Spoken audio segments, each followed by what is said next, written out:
Well, this is one of those titles that Brian called me and said, "What are we talking about that day?" And the answer I should have given him was, "I have no idea." Gathering stones. It actually comes out of a Bible quote or else a song by the Byrds. Right? Ecclesiastes 3, 1, 2, and 5. To everything there is a season, a time for every purpose under the sun, a time to be born, and a time to die, a time to plant, and a time to pluck up that which is planted. And then on down, after a few more examples, a time to cast away stones, and a time to gather stones together. Do you know what that means? You're not alone. Neither do I. It appears neither does anyone else. I decided I wanted to know what this is all about. What is gathering stones? You know, what brought it to mind is, those white stones that we do on August when we choose one quality we want most to express in our life and we write them on the stone. Well, mine have gathered. I got quite a little pile of them now.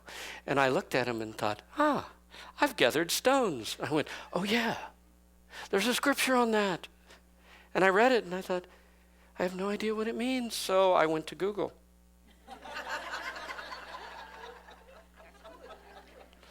And I Googled, what does gather stones together mean? Now, here are some of the answers. They have several. It could be a warlike meaning, the idea that when you gather stones, you clear out a field so you can grow crops, and when you scatter stones, or what do they say? A time to cast away stones, then you throw them into your enemy's field so their crops won't grow. I don't know. Then they went for the gold. They gave it a sexual meaning. Casting stones is having sex. Gathering stones is abstinence. And then I understand there was a very large article written about why that probably wasn't the meaning. Then there's another version that suggests that maybe it has to do with a building meaning, that when you gather stones, you're building something up. And when you cast away stones, you demolish it and tearing it down. Well, that made a little more sense.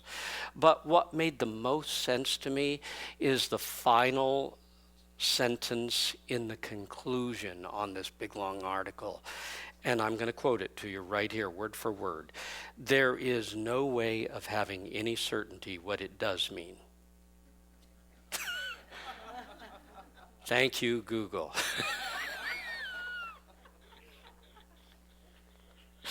Actually, I was very happy to read that. It means I can do anything I want to with it, right?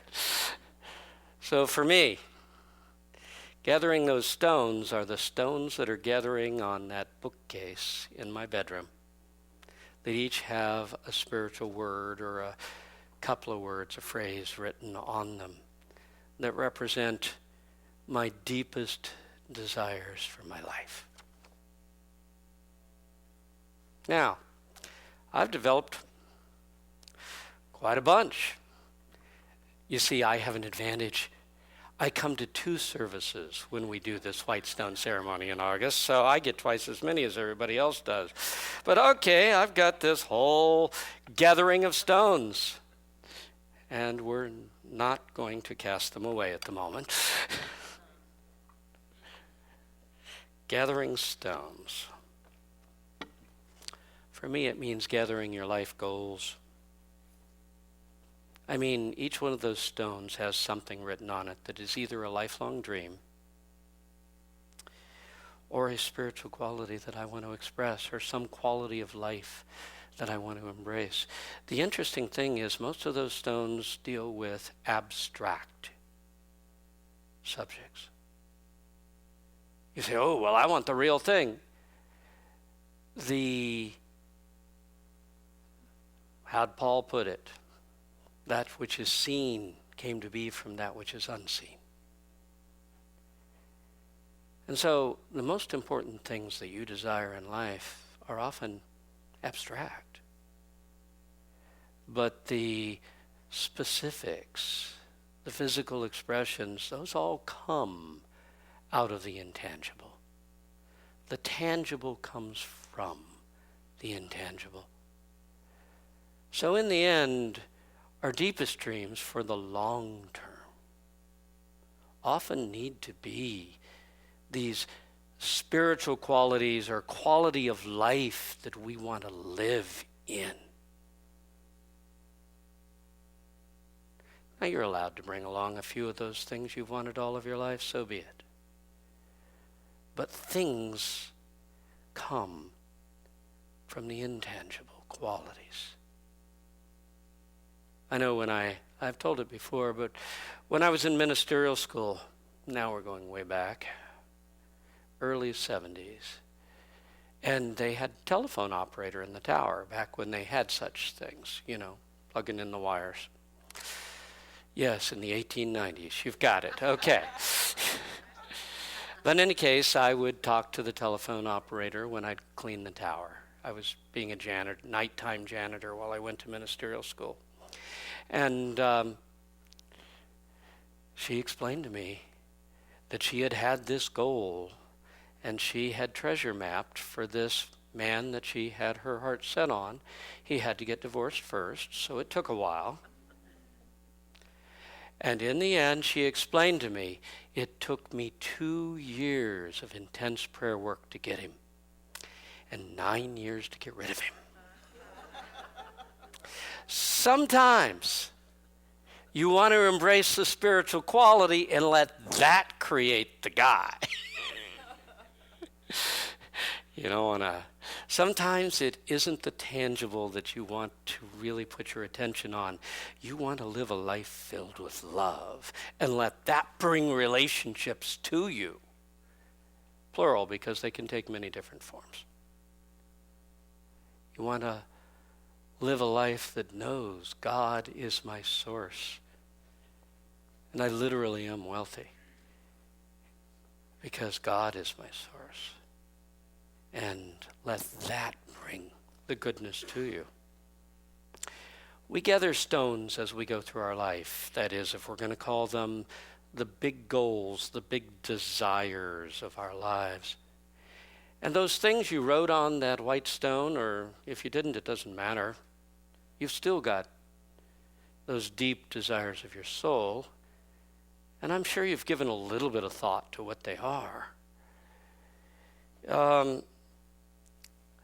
Sometimes those things that we desire most out of life get shouldered out by the little things we're doing all the time. Basically, the passing show is so demanding that before long we forget what we really wanted. The lifestyle, it seems like it's not attainable. I'm always putting out a fire here or putting out a fire there. So the idea of living a life that's based in peace seems like, well, we've almost forgotten that was there. And it's important that we not. Today, what we're going to be talking about is the long game. The short game is dealing with whatever life brings you at the moment.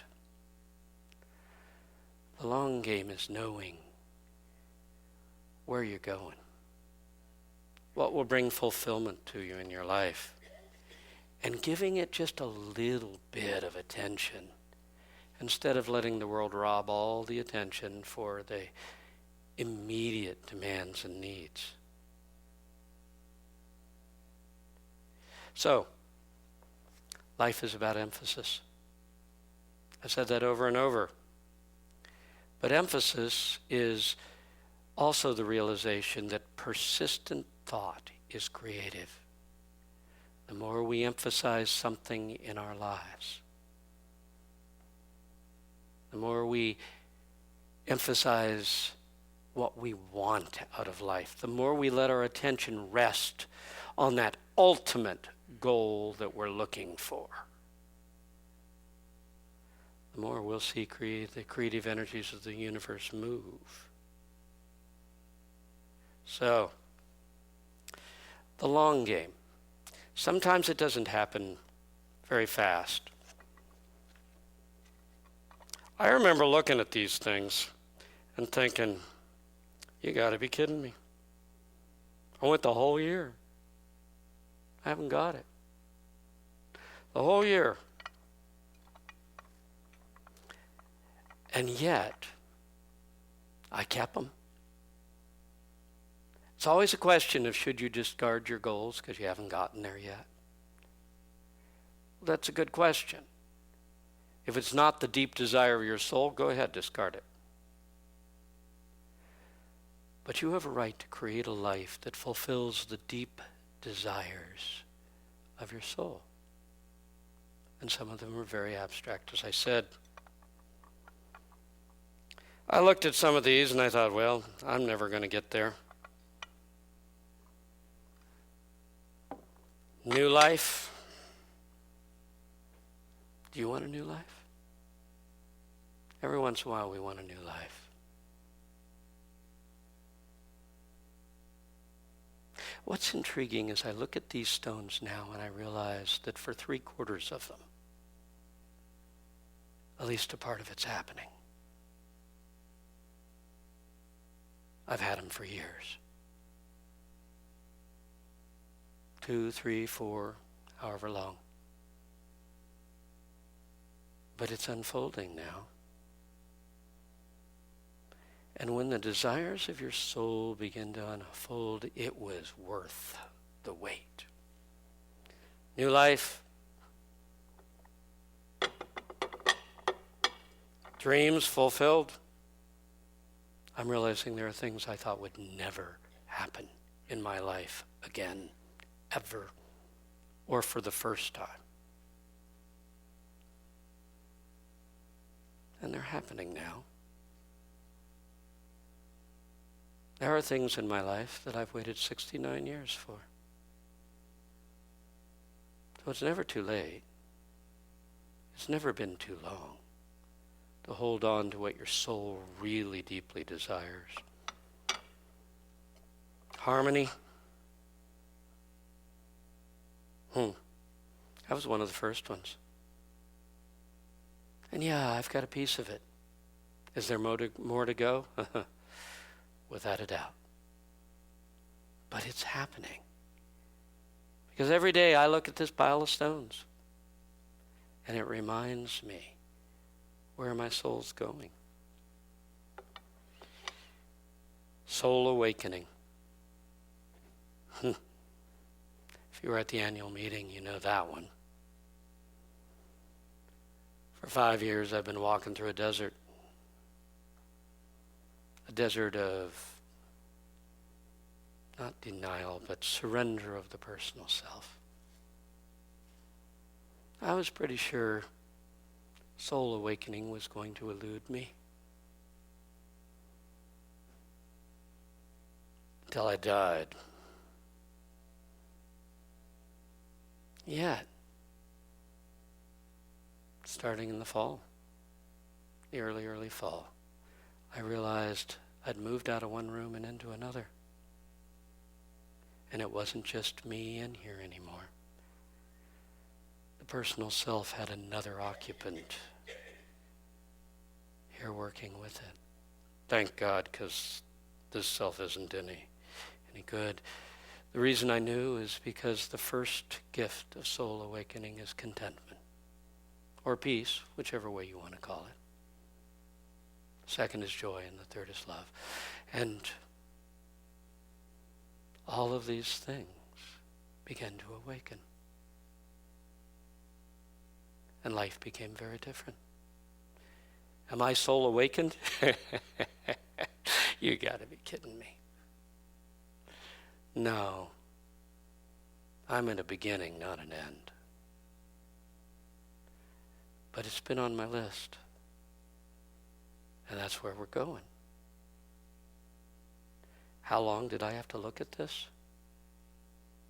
I don't know. This one's been a couple of years. Some of the others were 3 and 4. wealth and connection. I looked at that and I remembered what it was like when I did that one a couple of years ago. Connection, I realized I was becoming very, very detached from life. And I needed to reconnect. Now it's happening. And wealth? There's got to be one that eludes you and hangs out for a while. That one's down the road.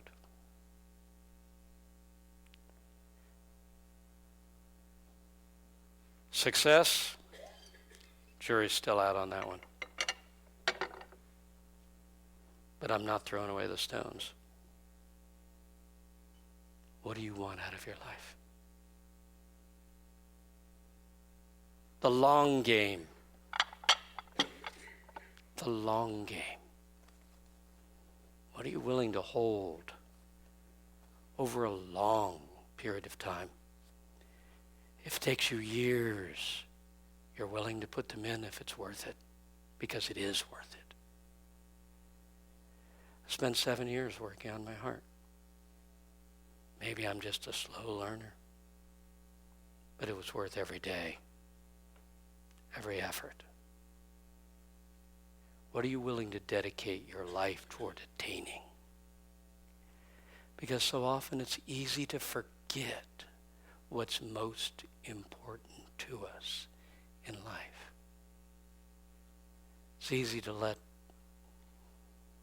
the dreams fall away. Oh, we meet the present crisis. And the present crisis is just the passing show. Do you have to meet the present crisis? Do you have to deal with the passing show? Absolutely. You're here to do that. But a piece of our attention needs to always be held on where we know our lives are going. Our hopes, our dreams, they were placed inside of you by Spirit. They are divine appointments. And often they are intangible. What quality of life do you want to live in? What consciousness do you want to live your life in? What kinds of activities would make your life worthwhile? What would make your life worthwhile? What emotional experiences do you aspire to? Do you aspire to live your life in anger? Do you aspire to live it in love? Are you there yet? Nah, none of us ever get quite where we're going, it seems. But if you hold your attention there, it'll begin to happen. It literally will. How do you really want to spend your time? Do you really want to spend it complaining about politics? Do you really want to spend it resenting people around you? And do you really want to spend it trying to block out the fact that I have to do all these things I have to do with my life? Or do you really want to spend your life in a deep sense of fulfillment? You're allowed to aspire to this. This is what your soul desires. Now, each of us, it's a little different. You've got to figure out what your soul desires. But today I'm talking about the long game, not the short game. There are things that will happen immediately. There are prayers and you'll see instantaneous results. And then there is prayer work that takes place over time. We live in a fast food society. We're all told you can become a master, a spiritual master in one weekend. 2 tops. Good luck with that, by the way. It's a lifelong pursuit. If it isn't fast, we're ready to cast it aside. And I'm saying it's the things that you've got to put the time in on that are probably most worthwhile. So what are you willing to put the time in on? Are you willing to hold on to something if it takes years? If it's a deep desire of your heart, you will be. Myrtle Fillmore was healed. That started the whole unity movement, right? We like to say she was healed the moment that she realized she was a child of God, but her body didn't show it. That took 2 years. 2 years of dedicated prayer work. I like this 2-year figure. It came up years and years ago, back in the 70s when I was in Miami as the associate. I had a Cuban man come to me. He wanted to know why his prayer work wasn't working. He had been demonstrating, he had been holding it in mind, he had imaging, he was working the principles, and he wasn't getting what he wanted. Now, my counseling technique is basically nil.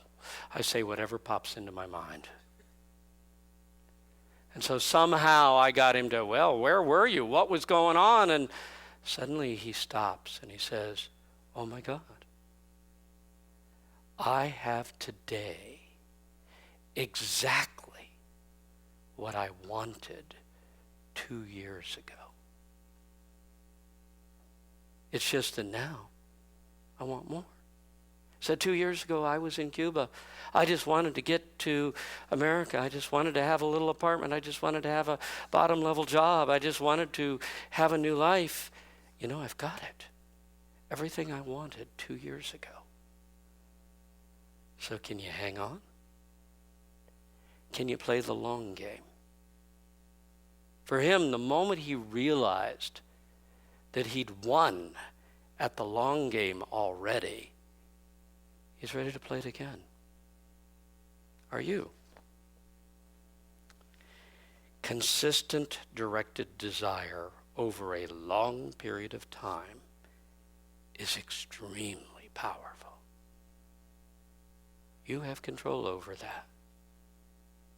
Are you willing to direct your desire and not nullify it by knowing that it's not possible? Say that it is. Because here's the deal. You're a child of God. You are co-creating your life right now. You have spiritual forces at your disposal that are amazing. They are these forces moving through you can move mountains and create miracles. I've seen it happen.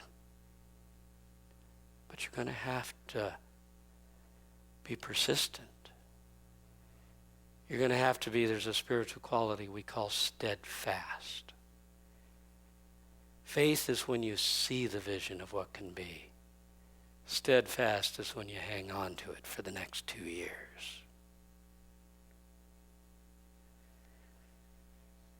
The world, on the other hand, can buffet you. They can throw you all over the place in the short game.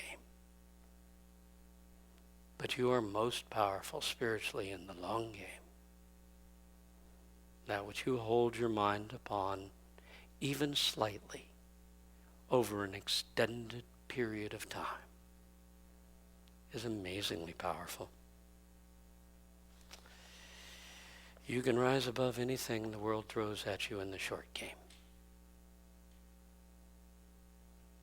by holding on to where you're going. So, if you can hang on to your ideals, if you can hang on to your goals for as long as it takes. Got it? That's the commitment. Not I'm committed for a little while. And hold on for as long as it takes, you'll see miracles.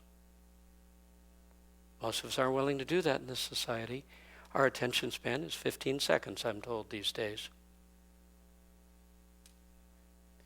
We want to do it in a short time. And there's something within spirituality that I absolutely despise. It's called spiritual fantasy. I'm pretty sure I can't do it, so I will pretend I did. And why do I despise that? Because I know miracles are real. Absolutely real. It's worth hanging on to where you want to go and knowing you're eventually going to get there. It's worth it. Yeah, you can pretend in a weekend. But if you're willing to hang on for the distance, you can have the real thing. It's really there. Every day you have to touch the long game. You're going to deal with the short game. We all do. That's probably what requires the majority of our attention. But every day you look at that pile of rocks or something and you remember the long game. You remember where you're going. And if you can do that, you'll see miracles unfold in your life. Matthew 7:7, ask and it shall be given to you. Seek and ye shall find. Knock and it shall be opened to you. The problem is he didn't tell you how long it would take. Didn't say how long you'd have to knock. He just said it would work. In fact, he describes that thoroughly in one of his parables, Luke 18:1-7. Jesus spoke a parable that they should pray always and not get weary. I love it when he gives a parable, but he tells you what it means before he even does it. Okay? At least that's what the gospel does. There was a judge in a city who neither feared God nor regarded men. You've probably heard it before. It's one of my favorites. And there was a widow in that city who used to come to him saying, avenge me of my accuser. And he would not for a long time.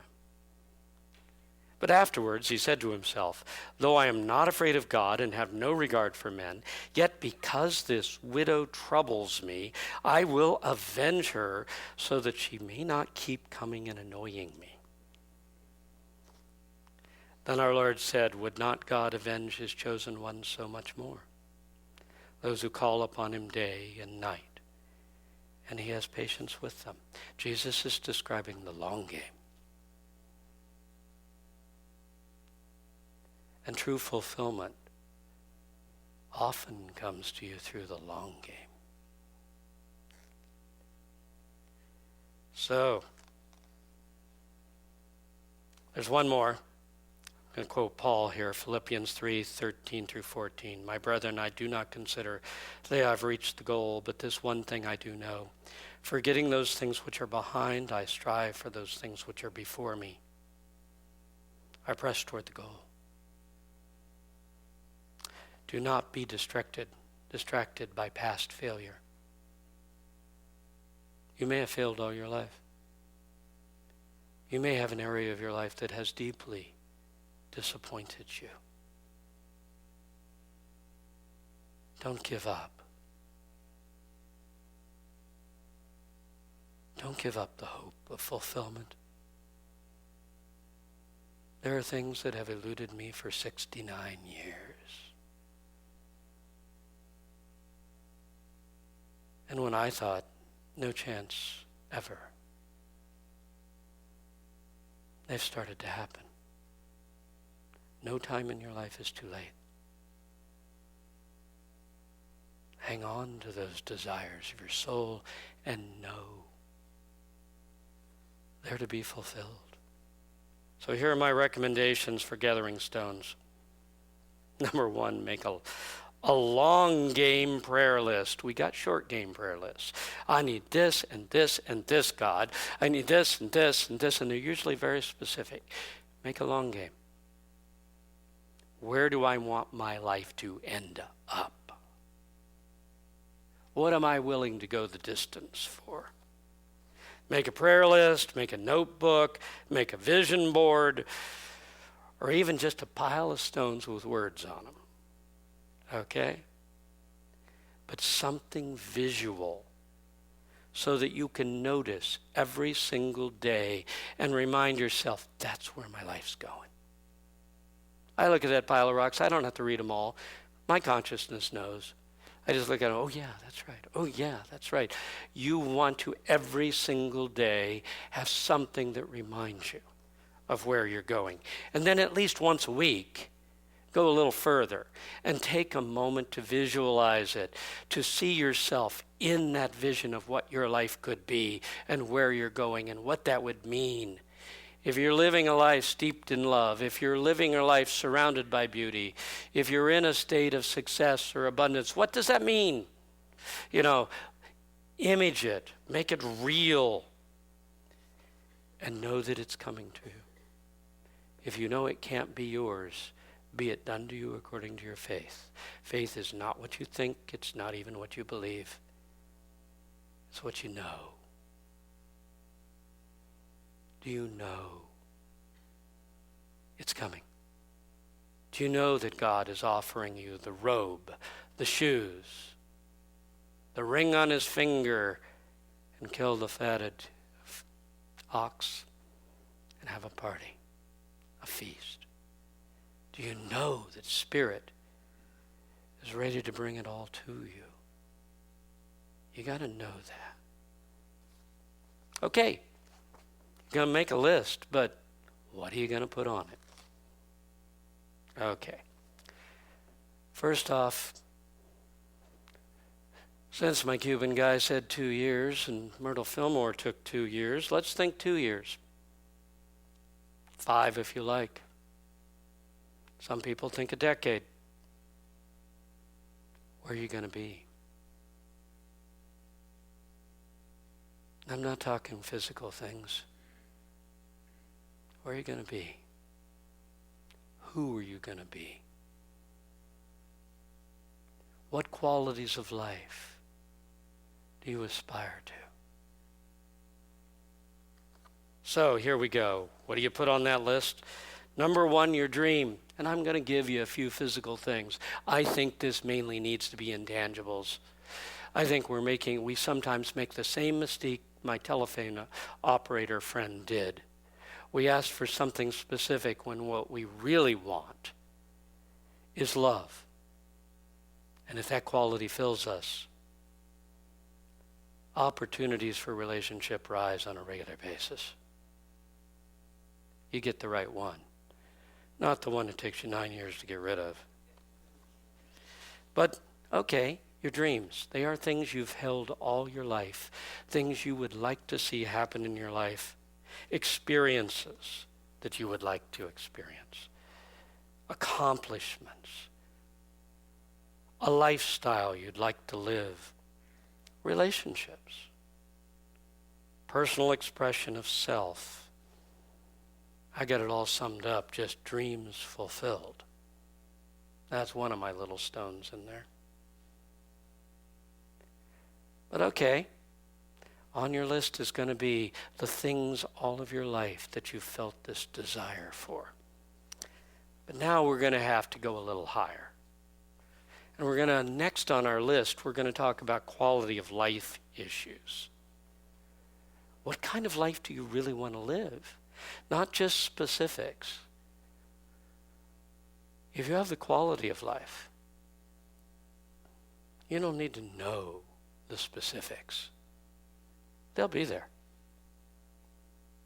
So, living and healing life, you want to live in the midst of knowing that there is this wonderful life within you that can do amazing things. Do you want to live dwelling on beauty instead of stuck in the ugliness? Do you want to live in a state of abundance? And abundance is not a lot of things. I know we think it is. I know people with a lot of things who are not living in abundance. They never have enough. Abundance is all about gratitude. If you're in a state of gratitude, you're in a state of abundance. Do you want to experience a depth of love in your life? Sometimes we think we're not allowed to do that. You are. Do you want to become a more capable or confident person? Do you want to become more self-sufficient? Or do you actually want to make a contribution to life? These are things you can hold. You have to decide what's on your list. It's never restricted to what I say. You're to come up with your choices. And then finally, we're going to take it one more stage up. We've said your dreams, things you've wanted to see happen all of your life, quality of life you truly want to live, and now we're going to talk about what consciousness you actually want to live in, what spiritual qualities you wish to express in your normal state of consciousness. Normal. You don't want to only feel peaceful. When you cross your legs, you put your arms in your lap with your fingers together and close your eyes. That's a pretty poor state of peace if that's all you can do. You want this throughout your life. You want to live there. Now, I agree. Meditation may help you reconnect to it, but the ultimate goal, well, as one Eastern teacher put it, it's easy to be a holy man up on the mountain. The real test is when you come back down into the marketplace. Can you experience that quality there? So, do you want to live in a state of harmony? Love. These are all abstract and yet even divine qualities. A divine state of wealth, contentment or peace, fulfillment, soul awakening.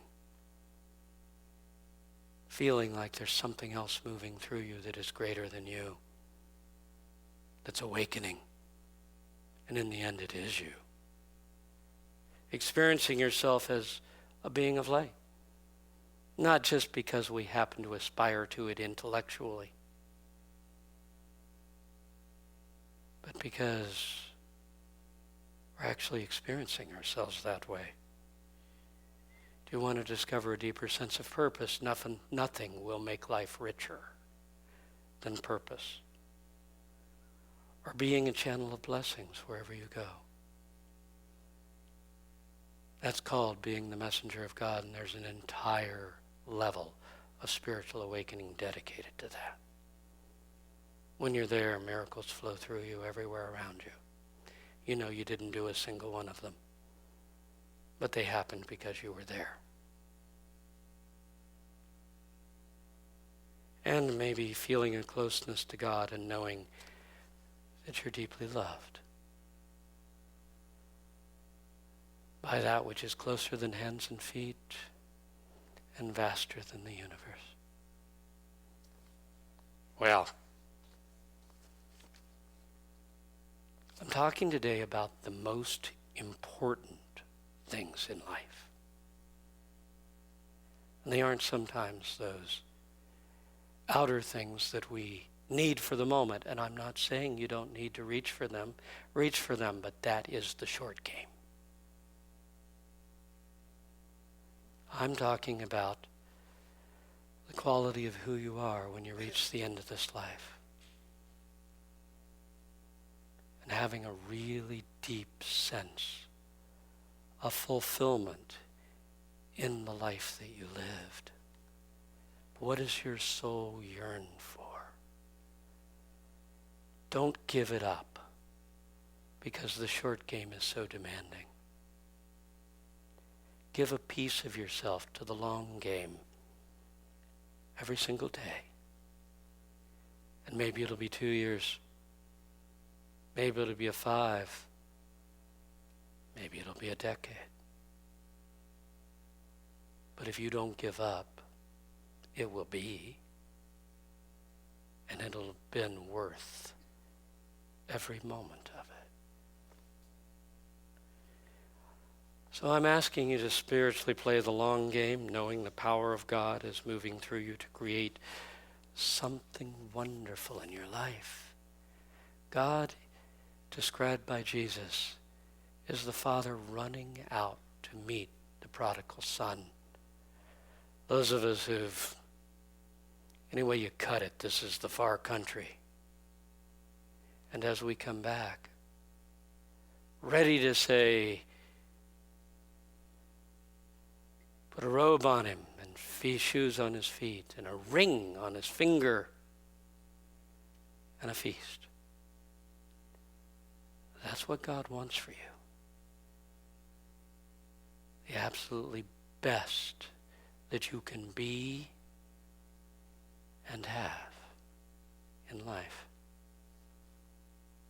Hold it. It is too sacred to let all the turmoil of the short game make you forget. So let's close our eyes.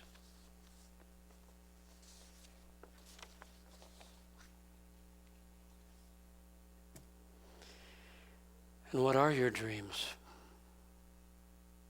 What are your deepest hopes for your life? Don't amend it and say, well, that can't be.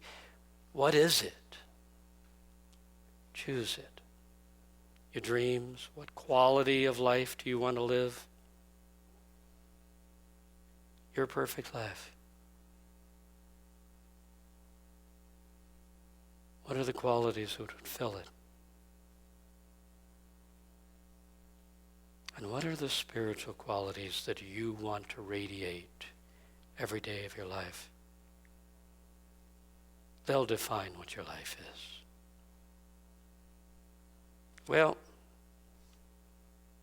we're going to make a list. We're going to make it visual. And just like that pile of rocks that's sitting there, for years I thought, nothing's happening. And eventually I see it's all happening. You're going to hold for as long as it takes, knowing your destiny is to fulfill the deep desires of your heart. Father, thy wonderful will for good be fulfilled in each of our lives. Thy will be done through us.